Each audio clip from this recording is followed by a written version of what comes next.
John, thanks very much. You've heard people say it's like living in a war zone. Apparently it really is, and it's happening in some of our neighborhoods. A doctor at Children's Hospital says that in some cases, kids are experiencing the same level of post-traumatic stress as veterans.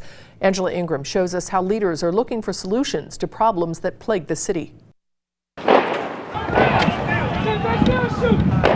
When violence is all around, it affects the people who live in that neighborhood. Dr. Victor Garcia calls it toxic stress. He knows firsthand the trauma it causes. The surgeon watched a 12-year-old die in his arms from a gunshot wound. That was a turning point for me. Garcia joined with street advocates and youth workers to talk about trauma and violence in neighborhoods when 9-year-old Alexandrea Thompson was murdered 2 weeks ago in Mount Auburn. Garcia says the people in the community suffered post-traumatic stress as well. And what that post-traumatic stress does is that it impairs your ability to perform in school.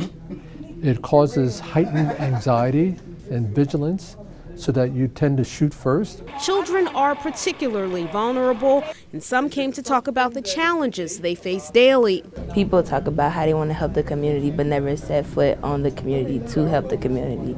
They talk about what they see or what they hear, but they don't experience it. So they can't help people that experience more than them. So much wisdom comes from the mouths of babes, and just to hear a young lady really share about her experiences and her interactions with law enforcement in particular just really resonated with me. The group noted the issues, but says now it's time to put words into action, because if there is no workable plan for these neighborhoods, the violence will continue, and we all end up paying for it.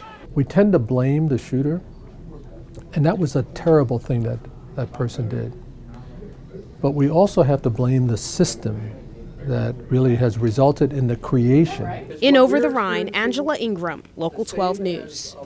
And now that the ideas are down on paper, Garcia is hoping to work with an organization, Rios Partners. He says that the group can help work on issues like concentrated